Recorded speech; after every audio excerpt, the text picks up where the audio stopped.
infrastruktura ushtarake e një ushtrie të NATO-s po përdoret rregullisht për infrastrukturë të transportit të lëndëve narkotike.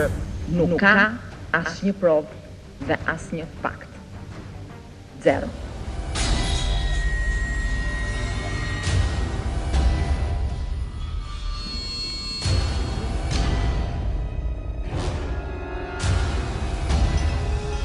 Përpjekjet prej një muaji e gjysmë për fshehjen e të vërtetës trafikut drogës me mushkonja dhe spërkatje të implikojnë ty, zoti Rama. S'ka asgjë. Absolutisht asgjë të vërtetë.